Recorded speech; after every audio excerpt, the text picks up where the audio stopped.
오늘 하나님이 우리에게 주신 말씀은 마태복음 24장 36절부터 51절까지의 말씀입니다. 마태복음 24장 36절부터 51절까지의 말씀입니다.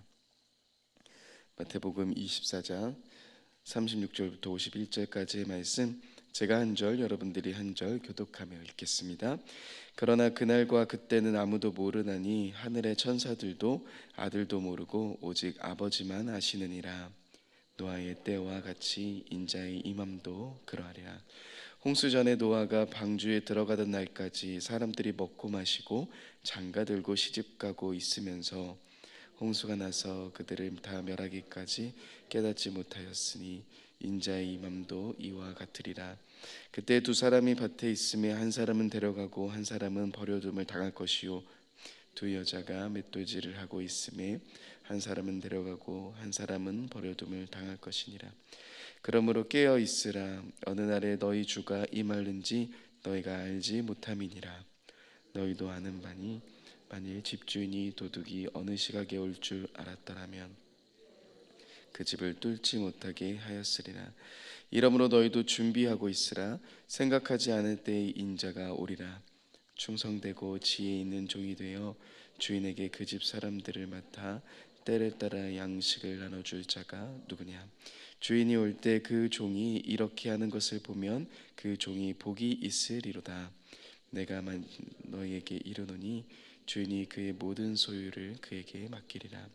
만일 그 악한 종이 마음에 생각하기를 주인이 더디 오리라 하여 동료들을 때리며 술 친구들과 더불어 먹고 마시게 되며 생각하지 않는 날 알지 못하는 시각에 그 종의 주인이 이르러 엄히 때리고 외식하는 자가 받는 벌에 처하리니 거기서 슬피 울며 이를 갈리라. 아멘. 오늘도 새벽 기도에 나오신 여러분들 사랑하며 환영합니다. 사순절 가운데 하나님의 크신 사랑과 은혜 속에 나아가시는 저와 여러분들 되셨으면 좋겠습니다. 여러분, 그 리즈 시절이라는 말을 혹시 들어보셨습니까? 리즈 시절이라는 말은 영국 프리미어 리그 축구 선수 중에 앨런 스미스라는 선수가 있습니다. 그런데 이 사람이 정말 잘생겼었습니다. 그리고 이 사람이 리즈 유나이티드에 소속되어 있을 때 축구도 굉장히 잘했습니다. 그래서 이 사람의 과거 이러한 잘 나갔던 모습, 굉장히 잘생기고 또 축구 실력이 좋았던 모습을 보면서 이 사람이 있었던 그 클럽 이름이, 축구 클럽 이름이 리즈 유나이티드였기 때문에 리즈 시절이라는 말이 유행하기 시작했습니다. 그래서 이제는 리즈 시절이라는 말은 많은 사람의 외모, 인기, 실력이 절정에 올라갔을 때 그 좋았던 시기를 상징하는 말로 표현되곤 합니다. 사람마다 외모의 리즈 시절이 있습니다. 가끔 교회 수첩을 보다 보면은 젊은 시절의 사진이 있으신 분들이 있으십니다. 젊고 힘있어 보일 때 그때를 기억하고 누구나 간직하고 싶으시죠. 저에게도 리즈 시절이 있습니다. 원래는 제가 다녔던 중고등학교, 저는 원래는 중고등학교 때 머리숱이 정말 풍성했습니다. 이마 라인도 정말 멋졌습니다. 그 당시에 제가 남자 고등학교를 다녔는데요, 남자 고등학교 두발 규정이 정말 심했습니다. 학교 선생님들이 항상 테니스 채를 가지고 다니셔서 테니스 채를 머리에 딱 대셔서 그 테니스 채 머리 위에 바깥에 나와 있는 머리는 항상 바리깡으로 미셨습니다. 굉장히 폭력적인 학교였죠. 그런데 그래서 대개 학생들은 반삭을 하고 다녔습니다. 머리를 밀고 다녔는데 그때 제 모습을 봤을 때 반삭한 모습을 보더라도 거울을 보면서 머리도 풍성하고 괜찮다라는 생각을 혼자 많이 했습니다. 살도 빠져 있고 아주 괜찮았던 시절이었죠. 근데 제가 20살이 되고 나서 뜻하지 않는 일들이 벌어졌습니다. 대학생의 기쁨을 누리겠다, 이 자유를 만끽하겠다라고 생각하며 밤새 놀았습니다. 밤새 PC방도 다니고요, 잠도 제대로 안 자고 밥도 잘 안 먹는 생활을 반복했습니다. 그러다 보니 몸이 망가질 대로 망가진 겁니다. 어느 날 아침에 눈을 떴는데 제 머리맡에 위에 머리카락이 너무 많이 뽑혀 있는 겁니다. 머리를 감는데 머리카락이 너무 많이 빠지는 거예요. 충격적인 것은 제가 버스를 타고 학교를 다녔는데 머리가 너무 간지러워서 긁었는데 제가 뽑는 만큼 머리카락이 뽑히기 시작하는 겁니다. 그래서 제가 오른쪽에 보면 아직도 그 뽑혔던 그때 뽑았던 흔적이 있습니다. 그래서 제가 병원에 가보니 제가 탈모라는 것을 소식을 들었습니다. 그때부터 검은 콩도 먹고 천연 샴푸도 쓰고 많은 노력 끝에 탈모의 답은 약이다라고 이야기를 들어서 15년째 약을 복용하고 있습니다. 그래서 아직까지도 그때의 상황이 후회됩니다. 조금만 규칙적인 생활을 할 걸, 조금만 밥 잘 챙겨 먹을 걸, 조금만 더 약을 일찍 먹을 걸라는 그런 후회들을 합니다. 그래도 감사한 것은 무엇입니까? 요즘 의학이 발전돼서 약도 있고 또 수술로 메꿀 수도 있고 다행 아니겠습니까? 사실 돌아갈 수 있는 길이 있다라는 것은 참 소망을 가지고 걸어가게 만듭니다. 그러나 사랑하는 여러분, 우리가 돌아갈 수 없을 때가 있습니다. 그것은 우리가 죽음을 맞이할 때입니다. 죽음의 순간이 우리들에게 찾아올 때가 있습니다. 많은 사람은 내가 죽는다라는 것을 생각하지 않은 채 시간을 보냅니다. 열심히 돈을 벌고 또 열심히 집도 살려고 하고 열심히 차도 사고 열심을 다해서 많은 것들을 계획합니다. 그러나 만약 오늘 내가 죽는다면 내가 지금 열심을 내고 있는 것이 과연 어떤 의미가 있게 될까요? 만약 여러분 제가 오늘 죽는다면은 여러분들은 저의 장례식장에 오셔서 무엇을 기억하시고 무엇을 이야기를 하시겠습니까? 원요한 목사라는 사람이 재산이 얼마인지를 체크하시겠습니까? 원요한이라는 목사가 다 타고 다니던 차가 어디 거고 어떤 형식이고 그런 부분들을 나누시겠습니까? 그런 부분들을 나누지 않으실 겁니다. 당연히 제가 어떤 사람인지 어떤 삶을 살았는지에 더 많은 관심을 가지실 겁니다. 그런데 우리는 누구도 장례식장에서 기억하지 않을 나의 집, 나의 차, 이러한 부분 속에서 우리는 평생을 메어가며 평생을 쫓아다니는 삶을 어쩌면 살아갈 때가 많습니다. 그것을 얻기 위해 많은 것을 투자하기도 합니다. 그러나 만약 그 모든 것을 가져도 죽음 앞에서는 아무런 의미 없다는 것을 우리는 깨달을 겁니다. 오늘 말씀은 예수님의 마지막 종말 때의 말씀을 이어가십니다. 이 종말 때에 대한 부분도 우리의 죽음과 매우 유사합니다. 예수님은 이 때에 대해서 이렇게 이야기를 하십니다. 우리 36절의 말씀을 같이 한번 읽어보겠습니다. 36절입니다. 시작. 그러나 그날과 그때는 하늘의 천사들도 아들도 모르고 오직 아버지만 아시느니라. 그날과 그때는 아무도 모른다라고 말씀하십니다. 우리의 죽음을 우리가 모르는 것처럼 그날과 그때가 언제, 마지막 때가 언제 일어날지는 아무도 모른다라는 겁니다. 한마디로 예수님이 다시 오실 그때가 언제인지 모른다라는 거죠. 그런데 여러분, 이 말씀에서 시작된 그날과 그때는 아무도 모른다라는 말이 마태복음에서 한 장 넘겨보시면 25장 13절 열처녀 비유 마지막 부분 때 다시 한번 반복됩니다. 그날과 그때는 아무도 모른다라는 이 말씀이요. 마태복음 안에서는 특별히 이렇게 수미상관, 이 처음과 끝을 동일하게 하는 이 패턴이 정말 많이 등장합니다. 그날과 그때는 아무도 모른다라는 이야기, 그리고 이 안에 종말의 때에 대한 예수님의 메시지가 담겨져 있습니다. 자, 그런데요, 문제는 이렇게 그날과 그때를 아무도 모른다라고 말씀하시면서 예수님이 우리에게 들려주고 싶으신, 예수님이 제자들에게 들려주고 싶으신 메시지는 어떠한 이야기일까요? 예수님이 우리에게 들려주신 메시지에 우리는 주목해 봐야 할 것입니다. 흔히 이단에 빠진 사람들이 쉽게 나오지 못하는 이유가 있습니다. 특별히 신천지 안에 있는 사람들이 그 안에 있지만 분명하게 이상함을 느끼지만 그들의 한편에서는 나오지 못하게 만드는 두려움이 있습니다. 어떤 두려움이 있냐면 그들은 이런 두려움을 갖고 있다고 합니다. 만약 내가 이곳을 떠나는데 혹시나 여기가 진짜이면 어떡하지? 라는 두려움입니다. 혹시나 내가 이 자리를 떠나는데 진짜 이 이만이라는 사람이 구원자라면 어떡하지라는 두려움이 그들을 그 자리에서 벗어나지 못하게 만든다라고 합니다. 그래서 이단들은 이처럼 사람들의 두려움을 자극합니다. 어떻게든 사람들의 마음을 두렵게 해서 아직 너희 끝나지 않았다, 아직 너희 끝날 때까지 끝난 거 아니다라는 것을 계속 압박한다라고 합니다. 여러분, 신천지가 14만 4천이 될 때, 그 사람의 숫자가 교인이 그렇게 될 때 그들은 그 14만 4천만이 구원받는다라고 이야기를 했습니다. 그래서 기존에 있었던 교회 다녔던 사람들은 많이 미혹했습니다. 근데 여러분, 문제가 생겼죠. 신천지 안에 어떤 문제가 생겼습니까? 14만 4천이 넘어버린 겁니다.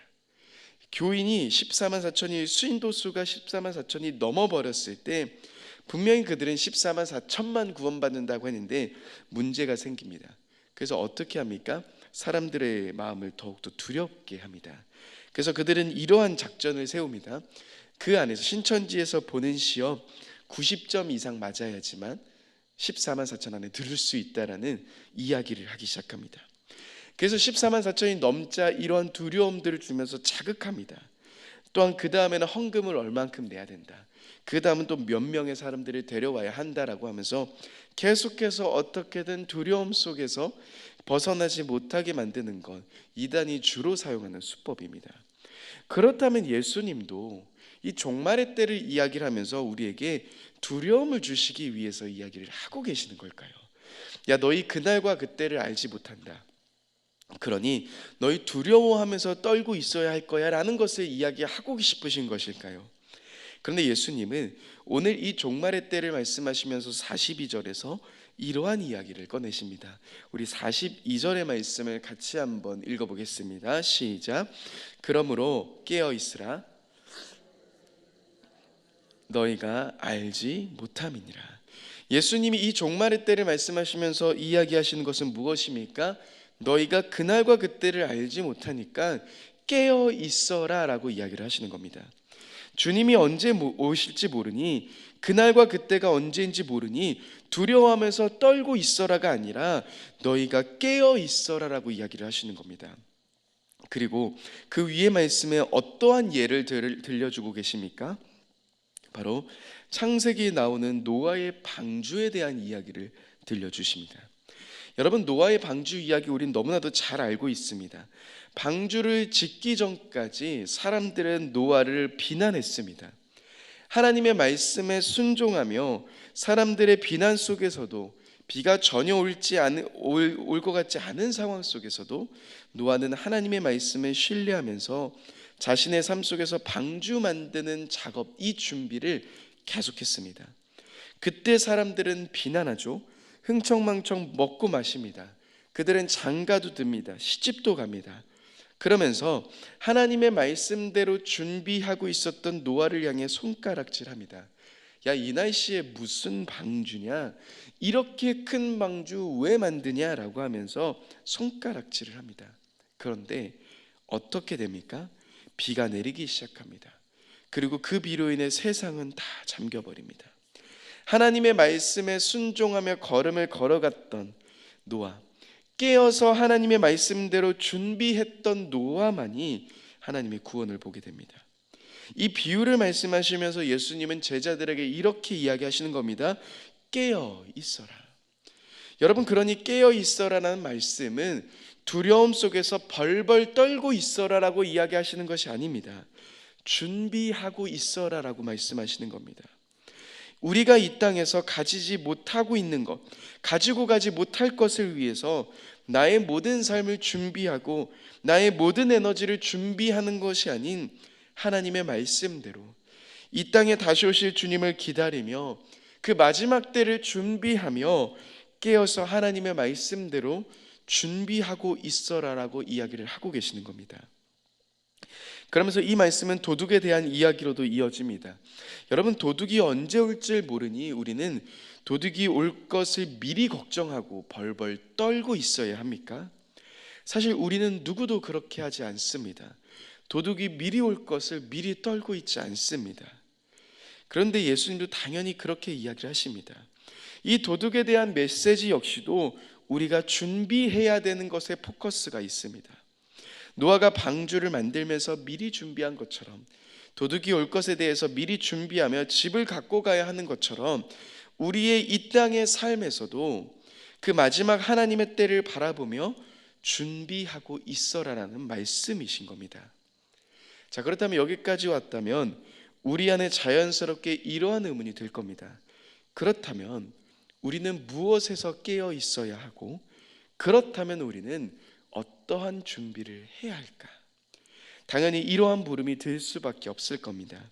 그리고 이러한 이야기가 바로 오늘 45절부터 51절까지의 말씀에 나옵니다. 한번 45절부터 46절까지 이 두 절의 말씀을 같이 한번 읽어보겠습니다. 시작.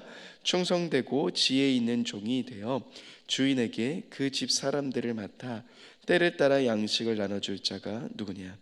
주인이 올 때 그 종이 이렇게 하는 것을 보면 그 종이 복이 있으리로다.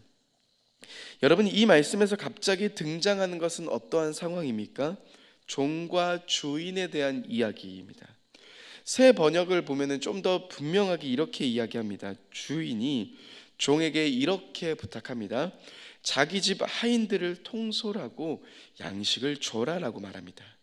그리고 그 주인이 돌아왔을 때 그렇게 하고 있었던 사람, 그 종은 복이 있다라고 이야기를 하시는 겁니다. 여러분, 우리가 첫 번째 깨어 있어야 하는 상황이 있습니다. 우리가 깨어 있어야 되는 곳이 있습니다. 그것은 무엇입니까? 우리가 주인으로서 이 땅을 살아가는 것이 아니다라는 사실입니다. 많은 사람은 내가 주인으로서 살아갑니다. 내가 계획하고 내가 원하고 내가 하고 싶은 대로 내 인생의 주인 되어서 스스로 주인된 자처럼 준비하며 갖고 갑니다. 그런데 예수님이 말씀하신 이 비유의 설정을 우리는 주목해 봐야 합니다. 어떠한 마음에서 깨어 있어야 합니까? 내가 주인이 아닌 내가 하나님의 종이다라는 사실을 기억해야 한다는 겁니다. 여러분, 사람이 인생의 주인 되었을 때 아담과 하와는 타락의 길을 걸어가기 시작했습니다. 스스로 주인 되길 원했지만 모든 것을 잃어버렸습니다. 그런데 우리는 어느 순간 내가 주인이 되어 준비하는 삶을 살아갑니다. 우리는 여러분 마땅히 하나님이 말씀하신 것을 준비해야 합니다. 하나님의 종으로서 내가 주인이 아닌 하나님의 종으로서 하나님이 부탁하신 것, 그것을 준비하는 자, 깨어있는 자가 되어야 합니다. 여러분, 주인은 종에게 자기 집 하인들을 통솔하고 양식을 내어주라고 맡겼습니다. 이처럼 그 주인의 명령이 있습니다. 그 주인의 말씀에 순종하는 삶, 그것이 우리의 삶이 되어야 한다는 겁니다. 여러분, 이 말씀에서 그런데 종은 주인이 부탁한 삶을 살아가지 않습니다. 주인이 더디 온다라고 생각하며 자기가 하고 싶은 대로 살아갑니다. 동료들을 때립니다. 술 친구들과 어울려 먹고 마십니다. 주인이 부탁한 그 말씀대로 살아가지 않고 스스로 주인이 되어 자신이 하고 싶은 것을 마음껏 합니다. 여러분, 우리가 깨어 있어야 하는 첫 번째 상황, 어떠한 상황입니까? 바로 우리의 종된 자리를 기억하는 자리입니다. 철저하게 내가 종된 자의 삶, 내가 청지기의 삶이라는 것을 우리는 기억해야 합니다. 여러분, 그래서 우리는 이 종된 자의 삶을 기억하며 그 다음 예수님이 우리에게 부탁하신 것, 우리의 주인이시며 우리의 왕이신 예수님이 우리에게 부탁하신 말씀에 집중해야 할 겁니다. 예수님이 부탁하신 우리가 준비해야 하는 이 땅의 삶, 과연 무엇입니까? 마태복음 24장 14절, 어제 담임 목사님께서 설교하셨던 부분 속에서 이러한 마지막에 이야기를 하십니다. 이 천국 복음이 모든 민족에게 증언되기 위해 온 세상에 전파되리니 그제야 끝이 오리라라고 말씀하십니다. 하나님의 복음이 계속해서 전파되는 상황을 이야기를 하십니다. 또한 마태복음 28장에 마지막에 예수님은 제자들에게 이렇게 이야기하십니다. 너희는 모든 민족을 제자로 삼아 하나님의 복음을 전하는 삶, 하나님의 말씀, 하나님의 나라를 전하는 삶으로서 살아가라 이야기하십니다. 여러분, 그렇기에 우리는 이 땅에서 끊임없이 준비하며 끊임없이 살아내야 하는 삶은 무엇입니까? 그것은 하나님의 복음을 전하는 삶, 그것은 하나님의 나라를 전하는 삶, 바로 그러한 삶이 우리가 이 땅에서 준비해야 하며 우리가 이 땅에서 살아가야 하는 삶이라는 겁니다. 그런데 여러분, 우리는 어느 순간 하나님의 복음을 전하는 삶에 대해 준비하지 않은 채, 또한 그 말씀에 순종하지 않은 채 전도는 가끔 교회에서 하는 것을 제외하곤 그저 나의 삶을 살아가기에 바쁜 우리의 모습인 것 같습니다. 사랑하는 여러분, 우리가 깨어 있어야 하는 생각이 있습니다. 우리는 주인이 아닌 종입니다. 우리는 주인으로서 부름받은 것이 아닌 하나님의 청지기로 이 땅을 살아가고 있는 자들입니다. 그 청지기로서, 그 종으로서 우리는 이 땅을 준비하며 이 땅에서 끊임없이 하나님의 말씀에 순종하는 삶을 살아가야 합니다. 그 삶은 무엇입니까? 세상에서 말하는 삶, 세상에서 말하는 행복에 노예처럼 살아가는 것이 아닌 그저 돈을 벌고 집을 사고 차를 사는 것에 매여 있는 삶이 아닌 종으로서, 청지기로서 하나님이 우리에게 말씀하신 그 복음을 전하는 삶, 땅 끝까지 모든 민족을 제자 삼으라라고 말씀하신 이 하나님의 말씀을 순종하며 준비하는 삶, 그것이 우리가 살아가야 하는 오늘의 삶이 되어야 할 것입니다. 여러분, 어떠한 삶을 준비하고 계셨습니까? 여러분, 어떠한 삶을 살아가고 계십니까? 다시금 전도의 사명을 기억하며 이 하나님이 부탁하신 청지기의 삶을 살아가시는 저와 여러분들 모두가 되셨으면 좋겠습니다. 함께 기도하겠습니다. 사랑의 주님, 청지기의 삶으로 또 종으로서의 삶으로 살아가야 하는 우리이지만 세상에서 내가 어느 순간 주인 되어 노릇하고 있었던 우리들의 모습이었습니다. 종이지만 내 삶의 주인 노릇하며 내가 계획하고 내가 꿈꾸는 것에서만 목매어 살아갔던 우리들의 연약한 삶이었습니다. 그러나 주님, 우리가 다시금 종의 자리를 기억합니다. 예수님이 다시 오실 그때를 기다리며 그 종말의 때를 기다리며 종으로서 주님의 말씀을 따라가며 주님의 말씀, 우리에게 부탁하신 그 하나님 나라의 복음을 전하는 그 순종의 삶을 살아가는 우리의 삶 모두가 될 수 있도록 인도하여 주옵소서. 감사합니다. 사랑합니다. 귀하신 예수님의 이름으로 기도드립니다. 아멘.